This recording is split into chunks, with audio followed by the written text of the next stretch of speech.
안녕하세요. 오늘도 하나님의 말씀을 사랑하는 마음으로 예배 자리를 구별하여 모이신 모든 성도님들을 환영합니다. 오늘 함께 나눌 하나님의 말씀은 시편 25편인데요. 저희가 함께 한 목소리로 시편 25편을 함께 읽도록 하겠습니다. 여호와여, 나의 영혼이 주를 우러러 보나이다. 나의 하나님이여, 내가 주께 의지하였사오니 나를 부끄럽지 않게 하시고 나의 원수들이 나를 이겨 개가를 부르지 못하게 하소서. 주를 바라는 자들은 수치를 당하지 아니하려니와 까닭없이 속이는 자들은 수치를 당하리이다. 여호와여, 주의 도를 내게 보이시고 주의 길을 내게 가르치소서. 주의 진리로 나를 지도하시고 교훈하소서. 주는 내 구원의 하나님이시니 내가 종일 주를 기다리나이다. 여호와여, 주의 긍휼하심과 인자하심이 영원부터 있었사오니 주여 이것들을 기억하옵소서. 여호와여, 내 젊은 시절의 죄와 허물을 기억하지 마시고 주의 인자하심을 따라 주께서 나를 기억하시되 주의 선하심으로 하옵소서. 여호와는 선하시고 정직하시니 그러므로 그의 도로 죄인들을 교훈하시리로다. 온유한 자를 정의로 지도하시며 온유한 자에게 그의 도를 가르치시리로다. 여호와의 모든 길은 그의 언약과 증거를 지키는 자에게 인자와 진리로다. 여호와여, 나의 죄악이 크오니 주의 이름으로 말미암아 사하소서. 여호와를 경외하는 자 누구냐? 그가 택할 길을 그에게 가르치시리로다. 그의 영혼은 평안히 살고 그의 자손은 땅을 상속하리로다. 여호와의 친밀하심이 그를 경외하는 자들에게 있으며 그의 언약을 그들에게 보이시리로다. 내 눈이 항상 여호와를 바라봄은 내 발을 그물에서 벗어나게 하실 것이미로다. 주여, 나는 외롭고 괴로우니 내게 돌이키사 나에게 은혜를 베푸소서. 내 마음에 근심이 많사오니 나를 고난에서 끌어내소서. 나의 공고와 환난을 보시고 내 모든 죄를 사하소서. 내 원수를 보소서. 그들의 수가 많고 나를 심히 미워하나이다. 내 영혼을 지켜 나를 구원하소서. 내가 주께 피하오니 수치를 당하지 않게 하소서. 내가 주를 바라오니 성실과 정직으로 나를 보호하소서. 하나님이여, 이스라엘을 그 모든 환난에서 속량하소서. 아멘. 저는 고등학교를 한국에서 다녔고 수능도 보았는데요. 수능을 위해 매달 보는 모의고사. 수능 보신 분들은 다 기억하실 텐데요. 언어 영역을 준비하기 위해서 이 수능을 또 준비하기 위해서 아주 많은 시와 시조 또한 읽고 외우고 또 그 의미와 저자의 의도 등등을 공부해야 했었습니다. 감수성이 풍부한 10대 시절을 공부에 치여서 시를 그 자체로 즐기지 못하고 정답이 있는 문제들을 풀기 위해서 시의 문체들을 쪼개고 외우고 그런 시절을 보냈었고요. 시가 주는 감동이나 유익 같은 것은 그다지 생각해 보지 못한 삶을 살았던 것 같습니다. 그래도 시집도 사서 읽기도 하고 우리가 다 좋아하는 시들은 저도 좋아합니다. 특히 윤동주 시인의 시들은 다 좋아하는데요. 지금까지 전해져 온 시인의 삶과 인생을 돌아보면서 그 윤동주 시인의 시를 읽으면 그 시를 통해 전달될 수 있는 그 감동, 그 이상의 것이 느껴지곤 합니다. 다윗의 시 또한 우리에게 마찬가지로 그의 삶을 생각해 보면서 그의 시들을 읽을 때 주는 더 특별한 감동이 있는데요. 그리스도인에게 다윗은 친숙하게 많이 접하는 성경 속 인물 중 하나로서 인생의 크고 작은 일들이 다른 인물들에 비해 비교적 많이 등장하는 사람입니다. 시의 양식과 구조, 저자의 의도를 파악하기 위해 시가 쓰여졌을 당시를 알아보는 것은 앞서 제가 수능 공부하듯이 그냥 공부로만 여기면 유익이 덜하겠지만 시를 좀 더 풍성하게 누릴 수 있는 유익은 분명히 있다고 생각합니다. 시편 25편은 다양하게 분류될 수 있는 시로 다양한 차원의 청원이 나타나기 때문에 탄원시로 분류되기도 하고요. 또 죄 용서의 그 청원이 아주 자주 나왔기 때문에 참회시로 분류하기도 합니다. 또한 가르침의 주제가 부각되어서 지혜시로 분류되기도 하는데요. 그리고 우리는 그 언어의 아름다움을 온전히 느끼기에는 어렵게 그 한국어로 번역된 시로 읽지만 히브리어 성경을 통해 보면 매 구절의 첫 글자가 알파벳 순서대로 되어 있어서 알파벳 시로 분류되기도 합니다.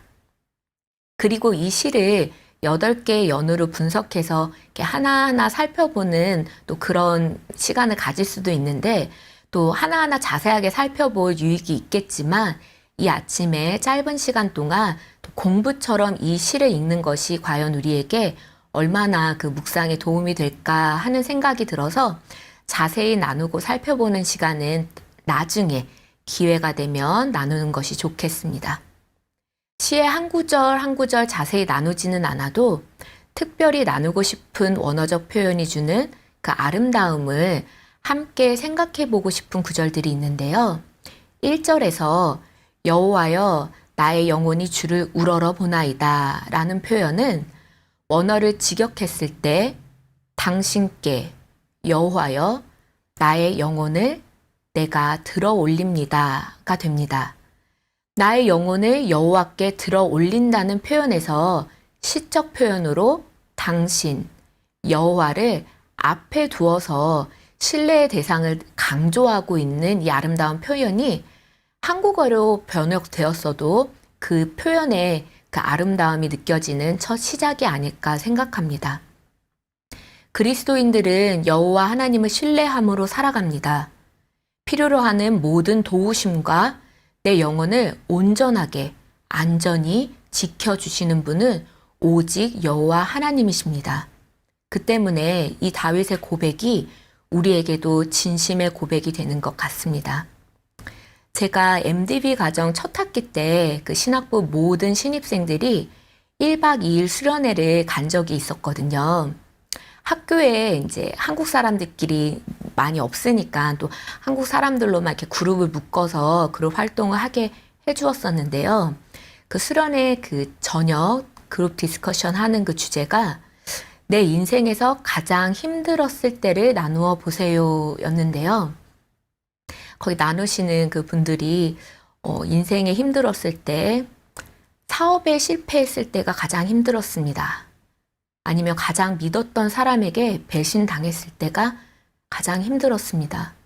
또는 자녀 문제, 육신의 질병 등 개개인의 삶에 우리가 예상할 수 있는 혹은 그 이상의 일들을 겪으신 분들이 많이 계시더라고요.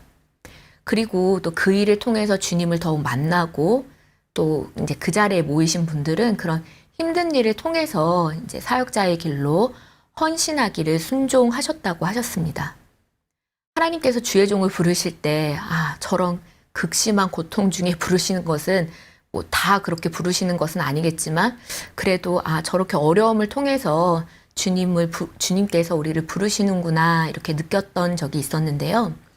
지금 이 자리에 온라인으로 함께 하고 계시는 성도님의 삶에서 가장 힘들었을 때가 언제이셨습니까?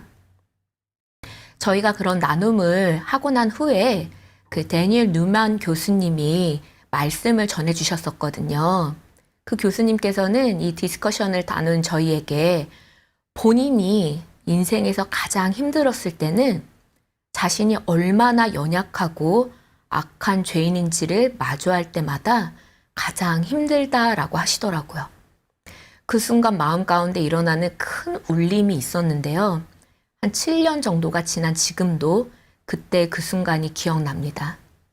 저 또한 제가 얼마나 죄인인지, 내가 정말 이것밖에 안 되는 그런 연약한 죄인이구나 하는 그런 죄된 모습을 마주할 때마다 참 괴롭고 아프고 형용할 수 없는 감정들을 느끼곤 합니다.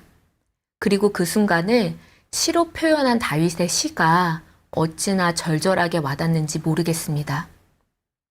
주여 나는 외롭고 괴로우니 내게 돌이키사 나에게 은혜를 베푸소서. 내 마음에 근심이 많사오니 나를 고난에서 끌어내소서. 나의 곤고와 환난을 보시고 내 모든 죄를 사하소서.